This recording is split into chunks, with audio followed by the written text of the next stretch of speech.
굉장히 높은 샘플 레이트를 사용하겠다, 뭐 이래야 음질이 좋다라는 얘기를 하는데, 일단 음질은 당연히 좋죠. 샘플 레이트가 올라간 만큼 표현 가능한 주파수 범위가 굉장히 많이 확대해요. 48에 비해서 96은 2배, 96에 비해서 192는 또 2배, 그러니까 48에 대해서 4배, 384는 8배, 768은 16배, 뭐 이렇게 굉장히 높아지는 주파수 범위를 표현합니다. 이렇게 올라가니까 안티 엘리어싱에 대해서 1장 보일 때 얘기했죠. 여기에 차단 주파수가 있는데 차단 주파수를 올려서 사용할 수 있어요. 높게 올려요. 자, AD 변환에 사용하던 필터 주파수에 따른 위상 변이 문제들을 쉽게 해결할 수 있습니다. 음질이 좋아진다는 얘기예요. 하이 샘플 레이트를 사용하면 높은 주파수에서 오버샘플링을 적용하기 때문에 또 좋아. 명료도 상승시켜서 음질을 좋게 만들어. 청감상 배음을 좋게 만들어서 넓게 들리는 효과가 돼. 그래서 어쿠스틱 악기나 보컬 녹음에서 좋은 결과를 느끼는데, 특히 국악기, 클래식 악기, 피아노 솔로, 기타, 보컬 뭐 이런 것들에 대해서 굉장히 좋은 효과를 나타낸다 라는 겁니다. 주의할 점이 있습니다. 주의할 점은 녹음에 사용되는 각종 프로세스, 공간의 반응이 아주 예민하게 반영이 돼요. 그래서 연주자가 내는 악기 소리뿐만 아니라 마이크 프리 등의 아웃보드, 녹음에 사용하는 공간의 반향까지 고성능이 요구됩니다. 고성능. 어떤 정도의 성능? 무지 높은 성능. 그래서 이 고성능이 요구되기 때문에 실질적으로 프로용 스튜디오, 전문 설비가 갖춰진 전문 스튜디오에서 녹음을 해야 합니다. 아무 곳에나 녹음하면 큰일 나요. 옆에 마초 스튜디오에서 브라스밴드, 미군 브라스밴드 녹음하는 장면인데, 이렇게 제대로 된 녹음실에서 녹음해야 돼요. 왜냐하면 방이나 사무공간, 홈스튜디오 같은 데죠. 여기서 어쿠스틱 공간을 하이 샘플 레이트로 녹음하면 방의 열악한 음향 특성을 그대로 표현합니다. 공간이 묻어나요. 제가 지금 녹음을 하고 있잖아요. 지금 제 집 서재에서 녹음을 하고 있는데, 이 서재 뒤에 보면 책장도 보이고 되게 지저분하죠. 이런 공간에 녹음하면 어떻게 돼요? 하이 샘플 레이트로 이 공간을 그대로 표현하게 됩니다. 근데 지금 제가 노멀 샘플 레이트로 녹음을 하고 있어요. 이 노멀 샘플 레이트로 녹음하고 있으니까 제 목소리는 잘 들어가는데 주변에 잡음은 하나도 안 들리죠. 지금 제가 여기 이제 듣고 있으면 제 노트북에서 팬 돌아가는 소리도 나고요. 밖에서 우리 집사람이 무슨 TV를 보거나 세탁기를 돌리거나 설거지를 하거나 하면 그 달그락 하는 소리들이 다 들려요. 그럼에도 불구하고 여러분들은 이 방송을 들으면서 한 번도 그 생각, 그런 인식을 갖지 못했을 거예요. 왜냐하면 제가 OBS 세팅을 하면서 이 게이트도 잘 걸었고요, 컴프도 잘 걸었고요, 프로세서를 기본으로 잘 걸면서 주변에 소음이 안 들어가게 하는 것 뿐만 아니라 노멀 샘플 레이트를 썼기 때문이에요. 이 노멀 샘플 레이트를 사용한다는 건 공간의 단점을 커버하는 녹음 방식이 될 수 있다라는 겁니다. 제가 지금 이렇게 유튜브 녹화를 하고 있는데 주변 소리가 하나도 안 들어가는 건 굉장히 노멀 샘플 레이트를 잘 쓰고 있다는 거예요. 제가 쓰는 마이크 보여드릴게요. 제가 쓰는 건 이런 소니의 샷건 스타일 마이크입니다. 그래서 이 컨덴서 마이크도 굉장히 고성능이기 때문에 주변 소리를 다 빨아들여요. 주변 소리 다 빨아들이는데 그럼에도 불구하고 소리는 들어가지 않는다. 왜냐하면 그렇게 처리할 수 있는 방법이 노멀 샘플 레이트고요. 이 노멀 샘플 레이트를 충실하게 작업을 했기 때문이에요. 좋지 않은 환경에서 96kHz 이상의 하이 샘플 레이트로 녹음한다는 건 열악한 환경을 충실하게 녹음하고 재생하는 일이고, 열악한 음향 환경을 그대로 표시할 뿐이다 라는 거예요. 또 한 가지 주의할 점 얘기해 보죠. 디지털 악기 샘플러 같은 경우죠. 샘플러에 사용된 디지털 악기 샘플 레이트를 확인할 필요가 있는데, 대부분 샘플 레이트 48을 쓰는 경우가 많아요. 48을 쓰면서 샘플 레이트 48짜리 샘플러를 사용하면서 하이 샘플 레이트를 사용하면 아무런 효과가 없습니다. 그냥 자원만 2배 소모할 뿐이죠.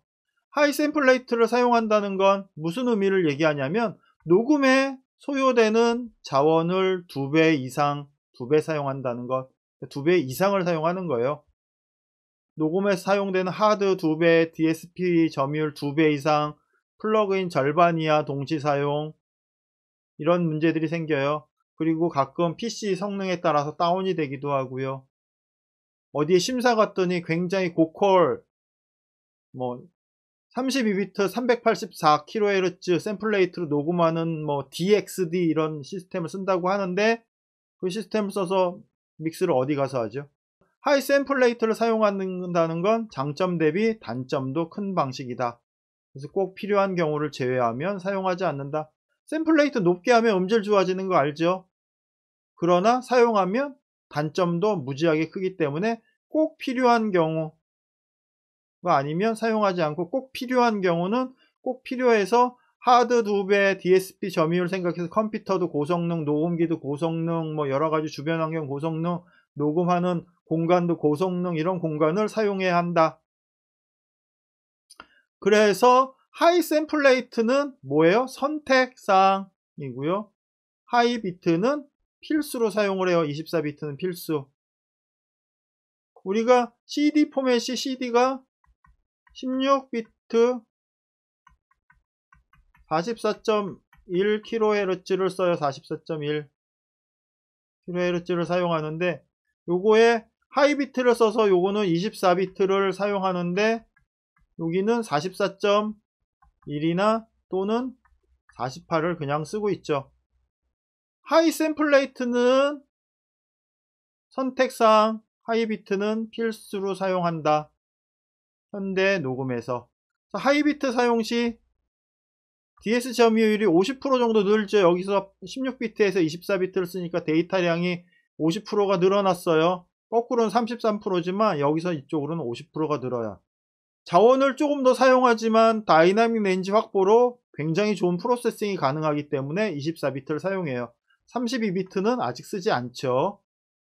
32비트가 다이나믹 렌지가 더 넓지만 쓰지 않아요. 왜냐하면 지난번에도 지나가다 얘기했는데, 우리가 듣는 다이나믹 렌지는 약 140dB 정도 된다고 했어요. 140dB. 근데 24비트가 몇 dB예요? 144dB 정도 돼요. 32비트는 192dB가 나와요. 그래서 여기까지는 필요가 없다. 근데 프로세싱 할 때는 40비트를 쓰죠. 40비트 플로팅 포인트를 쓰는데, 이게 한 2000dB 정도의 다이나믹 렌지를 갖는다고 말씀드렸어요. 굉장히 넓은 다이나믹 렌지를 갖는데, 이렇게 하는 건 프로세싱 에러, 다다음 주에 얘기할 개수화 에러, 프로세싱 에러에 관련된 얘기들을 표현할 때 설명할 예정인데, 그런 에러들을 방지하기 위해 사용하는 거예요. 모든 디지털 믹서는 거의 다 40비트 플로팅 포인트를 쓰고요. 경우에 따라서 56비트 픽스드 포인트 또는 96비트 픽스드 포인트, 이런 굉장히 높은 비트 레이트를 사용한다. 이 차이에 대해서도 나중에 설명해 드리겠습니다.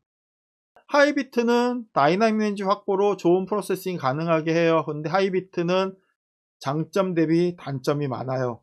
24비트 48kHz를 제일 많이 사용하고 있는 것이다 라는 겁니다.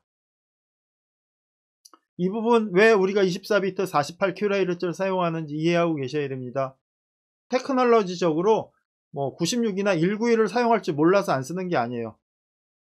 기술적으로 32비트를 쓸 줄 몰라서 안 쓰는 게 아니라 24비트면 충분하다라고 지금 판단하고 있고, 시스템상 48kHz가 음질 대비 가성비라고 하죠. 자본주의 사회의 돈과 관련된 가성비 48kHz, 24비트 48kHz가 가장 좋은 시스템을 꾸미기에 좋다라고 인정하기 때문에 사용하는 겁니다. 여러분들 공부한다는 건 어려운 부분이기도 해요. 여러분들 어려운 부분이지만 여러분들 공부 열심히 하셔서 소기의 성과를 얻으시기 바랍니다. 공부를 열심히 한다는 건 스트레스를 받고요. 또 새로운 걸 알아간다는 겁니다. 오늘도 왜 24비트 48kHz를 쓰는지에 대해서 우리가 공부해 봤습니다. 다음 시간도 기대해 주시고요. 오늘은 여기까지 하도록 하겠습니다. 감사합니다.